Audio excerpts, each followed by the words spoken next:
la vida del mundo es mi carne. Y claro que esto escandaliza a los judíos y dicen, ¿cómo puede ser posible que este hombre diga que comamos su carne? Eso es canibalismo, eso va en contra de las leyes de Dios. No puede ser posible que este sea el Hijo de Dios si nos va a venir a incitar a cometer pecado.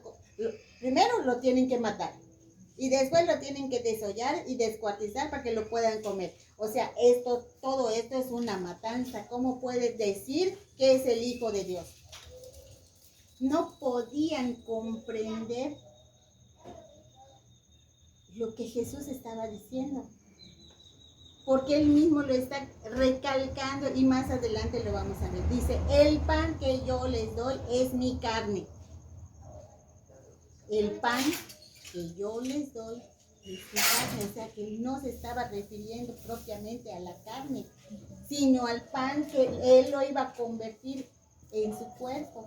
Porque obviamente él no podía incitarlos a que lo mataran y que se lo comieran tal cual. Eso sí era un simbolismo. Eso sí es un simbolismo. ¿Por qué? Porque nos está mostrando una figura que va relacionada con otra, que la va a convertir en otra cosa. Eso sí es un simbolismo. Después, en el versículo 53 nos dice, les contestó Jesús. A ver, Susi. 53, versículo 53. Jesús les dijo, en verdad les digo, que si no comen la carne del Hijo del Hombre y no beben su sangre, no tienen vida en ustedes. El que come mi carne y bebe mi sangre, vive de vida eterna, y yo lo resucitaré el último día. ¿Mi carne? Mi carne es verdadera comida y mi sangre es verdadera bebida. El que come mi carne y bebe mi sangre permanece en mí y yo en él. Como el Padre, que es vida, me envía y yo lo vivo por el Padre.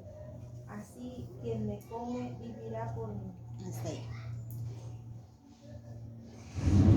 Por eso decían ellos, ¿qué es esto que está enseñando este hombre? Porque él dice, el que come mi carne y bebe mi sangre tendrá vida eterna. Y luego vuelve a decir, quien come mi carne y bebe mi sangre habita en mí y yo en él. ¿A qué podemos pensar que se refiere esto? A la fusión que va a haber si tú te alimentas de Jesús, si tú comes su carne, si tú comulgas, ya no es pan y hombre, sino que se vuelven uno solo, así como cuando comemos. No es un plato nada más de comida, después se integra a ti y ese alimento, tu plato de comida, te va a proporcionar las vitaminas, minerales. Esa es la que no. Vitaminas, minerales y todo lo que tu cuerpo necesita. En el caso de Jesús, en el caso de Jesús, Él se fusiona contigo y te va a dar lo que Él está prometiendo, la vida que te está prometiendo, la vida eterna. Ya no es solamente un pedazo de pan, ya es la carne y la sangre de Jesús que tú vas a consumir, o sea, lo vas a tener dentro de ti para que en algún momento florezca y dé fruto, y frutos en abundancia. Claro, depende también de tu fe y del trabajo y del ímpetu que le pongas al trabajo con Él, porque para eso nos está llamando. Ahora, vamos a ver. Ya vimos, ya escuchamos esta parte que está buenísima, pero vamos a ver qué dicen en el versículo 60. ¿Del mismo? Sí, de ahí mismo. Versículo 60, a ver. Al escucharlo, cierto número de discípulos de Jesús dijeron: este lenguaje es muy duro. ¿Quién querrá escucharlo? Y después en el 61, ¿qué dice? Jesús se dio cuenta de que sus discípulos criticaban su discurso y les dijo: ¿les desconcierta lo que he dicho? Continúa, uno más. ¿Qué será entonces cuando vean al Hijo del Hombre subir al lugar donde estaba antes? ¿Qué será? Si ustedes se escandalizan con lo que les estoy diciendo, ¿qué van a pensar cuando vean que yo me vaya al cielo? O sea, a eso se estaba refiriendo. Así que están chavos. Entonces, esto mismo que le pasaba a sus discípulos, y no solamente a los discípulos, sino a todos los que lo seguían y que estaban en ese momento, en ese discurso, que no podían entender y que criticaban a Jesús, porque eso de que murmuraban, pues lo están diciendo de una manera, pues, chévere, ¿no? Pero como decía el Padre, hasta hoy seguimos criticando de la misma manera. Como decía hoy el Padre, este es el hijo de Jesús, de José, este Jesús es el que conocemos, es el hijo de José. Lo mismo seguimos haciendo nosotros. Antes de conocer a las personas ya las juzgamos, ya las enjuiciamos, ya hasta las condenamos. ¿Quiénes somos nosotros para hacer eso? A veces solo con ver a la persona ya hicimos un juicio personal de esa persona y ya hasta la sentenciamos con tantos días de cárcel o peor aún, a lo mejor ya lo sentenciamos a una muerte. Ya les pegamos la etiqueta. Sí, es eso, ya lo sentenciamos. Ya dijimos, este es un fulano borracho, ¿qué le vamos a aprender? Muy mal, porque nosotros no somos nada ni somos nadie para hacer este tipo de cosas. Pero pues, como le dice Jesús a ellos, si ustedes se escandalizan con esto, ¿qué van ustedes a pensar cuando vean que yo regrese al lugar de donde vine? O sea, cuando Él se vaya de nuevo a los cielos. Ahora, dicen los hermanos protestantes, según los protestantes, no hay motivo para repetir el sacrificio de Cristo en la Santa Misa. Su argumento es muy pobre. No perdamos de vista a San Juan porque vamos a seguir leyendo. Vamos a Hebreos capítulo 10. Carta a los Hebreos. Sí, carta a los Hebreos. Capítulo 10.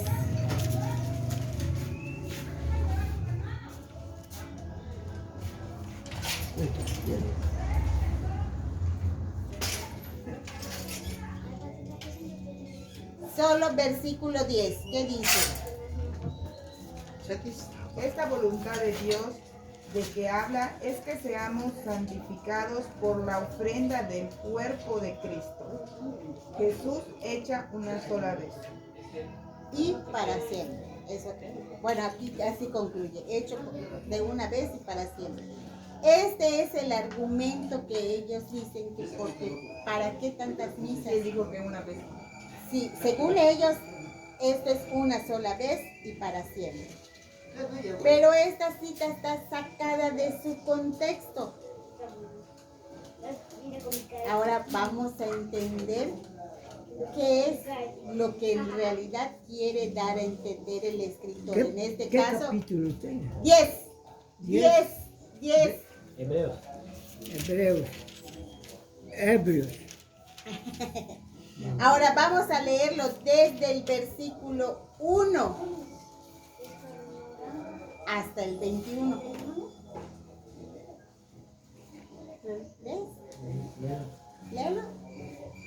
La religión de la ley contiene una sombra de los bienes por venir, pero no la verdadera figura de las cosas. Por eso no puede llevar a la perfección mediante los sacrificios a los que vuelven a ofrecerlos año tras año. De otro modo quedarían puros de una vez gracias a su culto. Ya no se sentirían culpables de ningún pecado y dejarían de ofrecer sus sacrificios. Pero no, cada año estos sacrificios recuerdan sus pecados. Es que la sangre de los toros y de los chivos no tiene valor para quitar los pecados. Por eso, al entrar Cristo en el mundo, dice: tú no quisiste sacrificios ni ofrendas, sino que me formaste un cuerpo. No te agradaron los holocaustos ni los sacrificios por el pecado. Entonces dije: aquí estoy yo, oh Dios, como en capítulo del libro está escrito de mí, para hacer tu voluntad. Comienza por decir: no quisiste sacrificios ni ofrendas, ni te agradaron holocaustos o sacrificios por el pecado. Y sin embargo, esto es lo que pedía la ley. Entonces sigue: aquí estoy yo para hacer tu voluntad.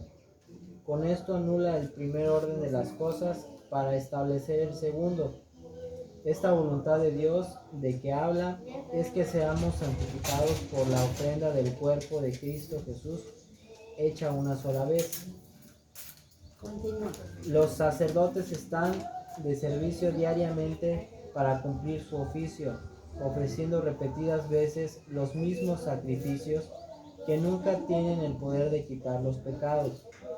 Cristo, por el contrario, ofreció por los pecados un único y definitivo sacrificio y se sentó a la derecha de Dios, esperando solamente que Dios ponga a sus enemigos debajo de sus pies. Su única ofrenda lleva a la perfección definitiva a los que santifica. Nos lo declara el Espíritu Santo, después de decir: esta es la alianza que pactaré con ellos en los tiempos que han de venir. El Señor añade: pondré mis leyes en su corazón y las grabaré en su mente. No volveré a acordarme de sus errores ni de sus pecados. Pues bien, si los pecados han sido perdonados, ya no hay sacrificios por el pecado. Hasta ahí. ¿Sí? Hasta ahí. Ese es el 18. Entonces, nos damos cuenta, entendemos qué es lo que nos dice la lectura. Ellos sacaron un texto, lo sacan de su contexto y dicen: sí, Jesús ya lo hizo una vez, una sola vez y es para siempre. Pero no están leyendo como debe de ser todo el texto para poder entender. ¿Qué es lo que en realidad nos quiere dar a entender la lectura? Es verdad, Jesús hizo un sacrificio una vez y para siempre. Pero aquí nos aclara: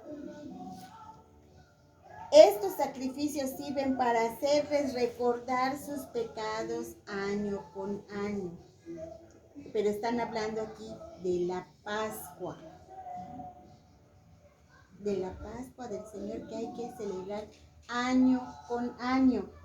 Y un poquito más adelante, en el versículo 11, dice: todo sacerdote se presenta a oficiar cada día. Cada día. Lo que se hace cada año es la ofrenda de la Pascua. Son dos cosas diferentes. Dice repetidas veces. Ofreciendo repetidas veces los mismos sacrificios que nunca tienen el poder de quitar los pecados. Así es. Todo sacrificio que realizan los sacerdotes lo hacen para purificarlos. Lo hacen no solamente por los pecados propios, como ya lo vimos en la clase pasada. No solo lo hacen los sacerdotes por sus propios pecados, porque ellos son hombres y como débiles que son, conocen la debilidad del ser humano, porque ellos pasan por esta misma debilidad. Entonces, por eso ellos perfectamente bien hacen el mismo sacrificio por ellos y por todo su pueblo. Y lo mismo dice aquí, todo sacerdote se presenta a oficiar cada día y ofrece muchas veces los mismos sacrificios que nunca pueden quitar todos los pecados. Efectivamente, nunca va a poder un sacerdote quitarte todos sus pecados porque día a día estamos cometiéndolos. Entonces, por eso diario hay que hacer los sacrificios para poder limpiar a toda esa gente que va al sacrificio. Porque a diario, hasta con un pensamiento ya cometimos pecado. Entonces, diario es una lucha continua. Y después dice, Cristo, en cambio, después de ofrecer un único sacrificio por los pecados, se sentó para siempre a la derecha de Dios. Él ofreció su cuerpo, pero ¿qué pasa? Lo veíamos la semana pasada. Cuando Él enseña a sus obispos, porque en ese momento ya dejan de ser apóstoles y pasan a ser obispos, Él les dice, tomen, esto es mi cuerpo, que será entregado por ustedes. Hagan esto en memoria mía. O sea, la semana pasada estábamos diciendo, esto está dicho a tercera persona, segunda y tercera persona, en plural, y es un imperativo. O sea, esto es una orden. Es un orden. Es un orden sacerdotal y una orden para esos nuevos sacerdotes, obispos. ¿Por qué obispos? Porque solo los obispos pueden ordenar presbíteros. Y ellos tenían la responsabilidad de ir pasándole la batuta o la estafeta a sus sucesores. Porque como decíamos en la clase pasada, si no hubiera la sucesión apostólica, con los apóstoles hubiese muerto la iglesia de Cristo. Entonces, ¿de qué iba a servir tanto sacrificio? ¿De qué iba a servir que haya nacido, que haya crecido, que haya hecho milagros, que lo hayan enjuiciado, entre comillas, porque eso no fue justo lo que le hicieron? Lo sentencian, lo matan y resucita. Entonces, ¿de qué iba a servir? Iba a quedar en el olvido. Exactamente. Entonces, cuando Jesús le da la estafeta a sus obispos, les dice, hagan esto en memoria mía, los apóstoles empiezan a ir a diferentes países y empiezan a nombrar nuevos ministros, o sea, nuevos presbíteros en cada ciudad. Y esto es lo que ellos hacen. Esa es la misión a la cual Jesús realmente los llamó. Y después, en el versículo 18 nos dice, ahora bien, si son perdonados, ya no hace falta ofrenda por el pecado. Ya no hace falta una ofrenda por el pecado. ¿Por qué? Porque ya ha sido ofrendado el cordero. Pero tú sí tienes que hacer tu ofrenda, ofrecerte a ese cordero para poder integrarte a él, para que te pueda redimir. Porque si no estás conectado con él, ¿de qué sirve entonces el derramamiento de sangre?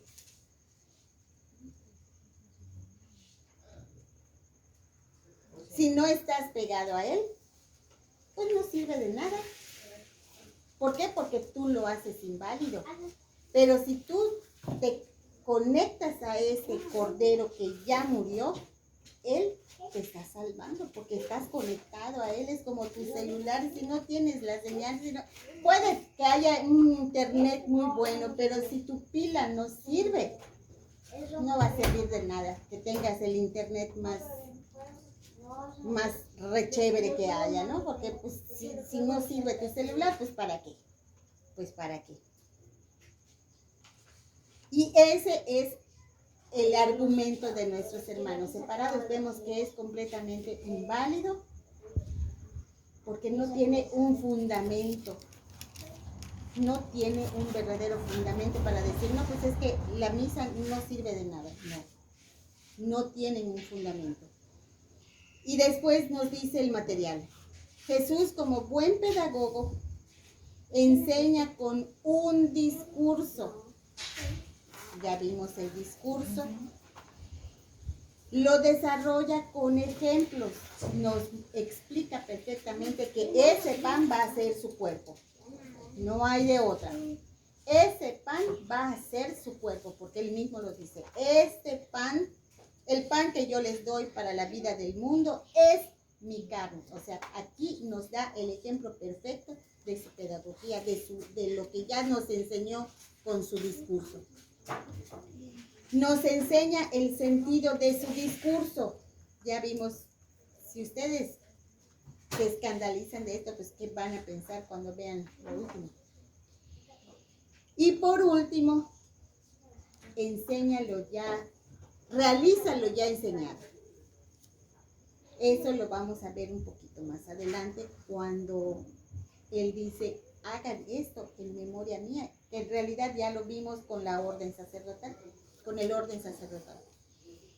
Después dice, al decir esto es, cuando él nos dice, esto es mi carne, esto es mi sangre, no está diciendo, es como si fuera, o se aproxima, o esto parece, como nos lo dice en las parábolas. En las parábolas dice, el reino de los cielos se parece a una viña. O Dios es como el rey que está había una vez un reino, o había una vez un padre. Jesús no nos dice, había una vez un pan que después se convirtió en carne. No, Él asegura, el pan que yo doy para la vida del mundo es mi carne. ¿Lo dice en sentido figurado? No, lo dice en sentido real y presente. Siempre va a ser presente. Ese verbo es mí, o sea, esto soy yo. No se va a convertir en un pasado. Siempre va a ser un presente diario y en todo momento. Siempre va a ser un presente real. Cuando habla con símbolos, lo aclara como es en el caso de Mateo 16. Esto ya lo vimos, pero vamos a afirmarlo. Mateo 16.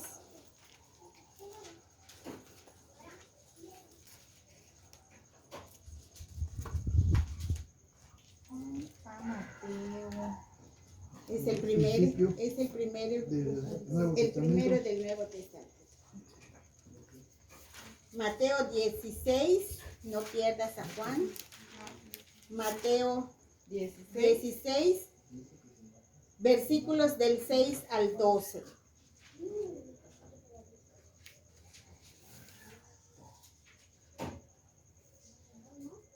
Jesús les dijo, tengan cuidado y desconfíen de la levadura de los fariseos y de los saduceos. Ellos empezaron a comentar entre sí, caramba, no trajimos pan. Jesús se dio cuenta y les dijo, ¿por qué se preocupan hombres de poca fe? ¿Por qué no tienen pan? ¿Es que aún no comprenden? ¿No se dan cuenta de los 5 panes para los 5,000 hombres y cuántas canastas recogieron? Ni de los 7 panes para los 4,000 hombres y cuántos cestos llenaron con lo que sobró. Yo no me refería al pan cuando les dije, cuídense de la levadura de los fariseos y de los saduceos. ¿Cómo puede ser que no hayan comprendido? ¿Hasta dónde? Sigue hasta el 12. Entonces entendieron a lo que Jesús se refería, que debían tener los ojos abiertos, no para cosas de levadura, sino para las enseñanzas de los fariseos y saduceos. Ahí está más que claro.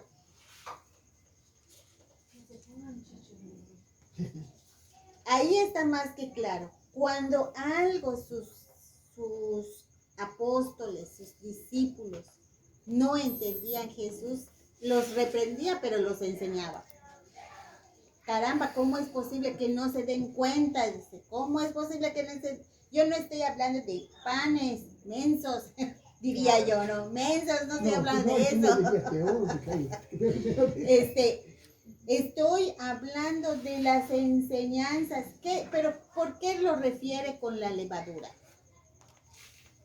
¿Qué es la levadura en un pan? ¿Tú qué haces panes? Lo que le da forma.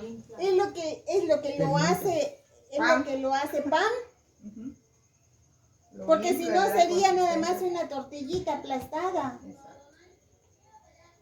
Entonces, es lo que le da vida al pan. Pero en realidad los fariseos y saduceos le daban vida a lo que enseñaban. No, Mala levadura. no, porque en realidad no tenían ellos ni la vida, porque estaba ya la vida, pero no la aceptaban.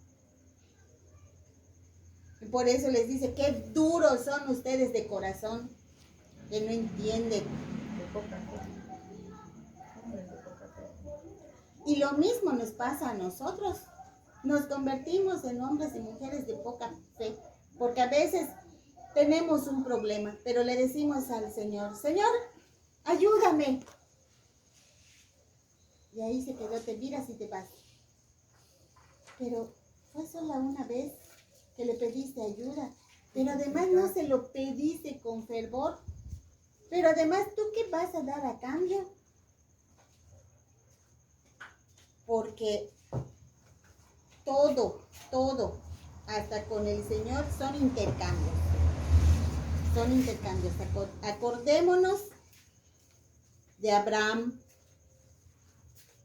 Dios le pidió que tuviera fe, pero a cambio le pidió a su hijo. Y él sin pensarlo, sin dudarlo, le dijo, está bien. Y ya iba a sacrificar a su hijo, cuando llega un ángel y le dice, detente. El Señor está contento por ver tu fe. Ahí tienes un animal para sacrificar. Qué tan grande era su fe. Por eso Abraham se convierte en el padre de la fe. Otro ejemplo de fe fuerte, Job. Aquel hombre a quien le quitaron por el Señor porque el demonio le pidió permiso. Le pidió permiso a Dios para decirle, solo porque es rico, solo porque tiene familia, solo porque está bien de salud, quítale todo eso. Y Dios le dice, está bien, te doy permiso para que le quites todo lo que quieras, pero a él no me lo toques. Entonces va el demonio, le quita a su esposa, le quita a sus hijos, le quita sus tierras, le quita su dinero, lo deja en la miseria. Job nunca, jamás renegó contra Dios. Después va otra vez el demonio, le dice, es que no lo has tocado a él. Tócalo a él, dale una enfermedad y vas a ver si no reniega. Y le dice, bueno, está bien, puedes tocarlo, pero no lo mates. Y va el demonio y le da la lepra. Y Job, como siempre, bendiciendo al Señor. Y entonces cuando regresa el demonio le dice, no, ya no me pidas nada más porque él ya demostró su fe. Entonces el Señor lo que hace es duplicarle todo lo que le habían quitado por el demonio. El Señor se lo devolvió al doble. Se volvió a casar porque a su esposa la mató el demonio. Mató a sus hijos, tuvo más hijos. Tenía tierras, le dio el doble de tierras. Tenía dinero, le dio el doble de dinero. Tenía salud y después lo enfermaron, le dieron el doble de salud y además vivió muchos años. Es que cuando realmente tienes fe y tienes confianza, porque eso es la fe, confiar completamente, plenamente en Dios, el Señor te bendice enormemente. Aunque veas las cosas mal paradas, que tú digas, Señor, ya no puedo, tú sigue confiando, dice Jesús de la misericordia. Aunque veas las cosas difíciles, tú confía y vuelve a confiar más. Esa es la fe, la confianza. Argumento protestante. Los hermanos separados dicen en la cita de Juan 6:63, dice,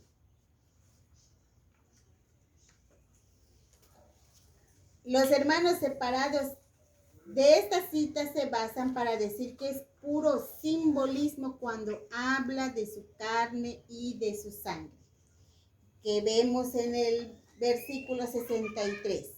Dice, el espíritu es el que da vida, la carne no vale nada.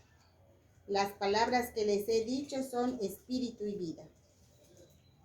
O sea, denigrando la carne, denigrando la palabra de Jesús. O sea, ¿quiénes son ellos para decir que no es, que lo que dijo no era lo que quiso decir? O sea, ellos están interpretando lo que Jesús quiso decir. Pero en realidad no era eso lo que Jesús estaba intentando decir. O sea, lo que dijo, dice, el espíritu es el que da vida, la carne no vale nada. Pero no porque no valiera nada nos la iba a dar a comer, no. Interpretan mal las cosas. Cuando Jesús dice la carne no vale nada, es que efectivamente nuestra carne no vale nada. Sin Él no vale nada. Nosotros no somos nada sin Él. Lo necesitamos a Él porque Él es espíritu y vida. No porque Él diga, no, pues es que... Es como cuando te mueres. Ay, que pelean hasta cenizas y que no sé qué. Si eso ya no vale nada. Ya no. Lo que vale ya está Ya donde debe de estar. Exactamente. Y ellos dicen, por eso está hablando simbólicamente, porque Él mismo está diciendo que no vale nada la carne. No, ese no es el sentido. El sentido es el valor que tú le estás dando a tu carne. O sea, tu soberbia, tu egocentrismo, tus vicios. Quita todo eso y pones a Jesús y vas a ver si tu carne no vale. El valor es el que tú le puedes dar cuando aceptas a Jesús. Mientras no aceptes a Jesús, por supuesto que no vale nada tu carne.